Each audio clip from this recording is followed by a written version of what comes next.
Memories ko sa Bubble, of course, kasi syempre bilang isang child actor, no?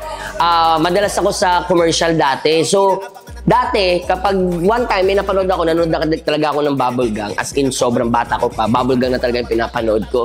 Lalo na yung isang malaking karangalan na ini-spoof nila yung mga commercial na ginagawa ko dati nung bata pa ako. At nung panahon din ng child star ako, lagi ako nag-guest sa Bubble. Ako lang ata yung pinaka-bata lang ata na nakapag-guest sa Bubble. Hindi ko lang sure, pero isang malaking factor sa akin na nakakapag-bubble ako ng bata. At hindi ko akalain, talaga po, sa totoo lang, na magiging cast ako ni Bubble Gang. As in, parang ano po ito, hindi ko inaakala na part na siya ng manifestation. Kasi lagi mo siya nakikita, lagi mo siyang parang ina-idolize yung Bubble Gang.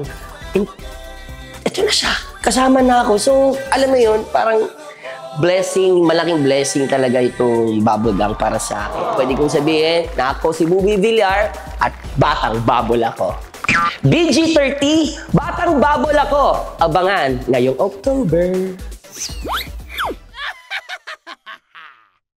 Mahalagang paalala, ang Yulol ay hindi gamot, pero nakagamot sa anumang uri ng lungkot at pagod. 1 click lang, subscribe na!